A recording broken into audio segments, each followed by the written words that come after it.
3 ಕಡೆ ಜಾಬ್ ಬಂದಿತ್ತು 71ರಾಗ SSLC ಆಗೈತಿ 85ರಾಗ NTC ಸಿಕ್ಯಾಬ್ ಕಾಲೇಜ್ ವಿಜಯಪುರ ಈ ಮಗು ಲಾಸ್ಟ್ 1.5 ವರ್ಷ ನಾವು ಇದ್ದೇವು ಬಗಲಾಗ ಇವ್ 1.5 ವರ್ಷ ನಾವ್ ಇದ್ದ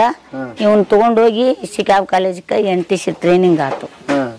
ಮಾಡಿನಿ ಆದ್ರ ಜವಾಬ್ 3 ಕಡೆ ಬಂದಿತ್ತು ಕಳಿಸ್ಕೊಡ್ಲಿಲ್ಲ 3 ನೌಕರಿ ಬಂದಿತ್ತು ಕಳಿಸ್ಲಿಲ್ರಿ ನಮ್ಗೆ ಇಲ್ಲಿ ಬಿಡು ನೀವು ಅನ್ನ ಹಾಕರಣೆ ಇತ್ತು ನಮಗೆಲ್ಲ ಅದಕ್ಕಿಂತ ಹೆಚ್ಚಿಂದ ಹೌದಲ್ಲ ಅದು ತಿಂಗಳಿಗೊಂದು ಪೇಮೆಂಟ್ ಇದು ರೆಗ್ಯುಲರ್ ಪೇಮೆಂಟ್ ದಿವಸ ಪೇಮೆಂಟ್ ಅದು ಅಲ್ದ ಮುಖ್ಯವಾಗಿ 100 ಕುಟುಂಬಗಳು ಬದುಕ್ತಾ ಇದೆಯಲ್ಲ ಅಲ್ಲಿ ಆದ್ರೆ ನೀವು ಒಬ್ರ ಅಲ್ಲಿ ಆದ್ರೆ ನಾವ್ ಒಬ್ರ ನಮ್ ಕುಟುಂಬ ಅಷ್ಟೇ ಅಲ್ರಿ ಅಲ್ಲಿ ಅಷ್ಟೇ ಮತ್ತೆ ಇಲ್ಲಿ 16 ಕುಟುಂಬ ಬದುಕ್ತಾವ ನಮ್ಮ ಊರಾಗ ಜಾತ್ರೆ ಶ್ರಾವಣ ತಿಂಗಳ ಜಾತ್ರೆ ಸ್ಟಾರ್ಟ್ ಆಗ್ಯದ್ರಿ ಕಟ್ಟಿಗೆ ಹೊಡೆಯವನು ಒಬ್ಬನೇ ಬಂದಾನ ಈ ಕಟ್ಟಿಗೆ ಇವನ್ನ ಇದನ್ ಮಾಡ್ತೀರ ನೀವು ಎಲ್ಲಿಂದ ತರಿಸ್ತೀರಿ ಇವನ್ನ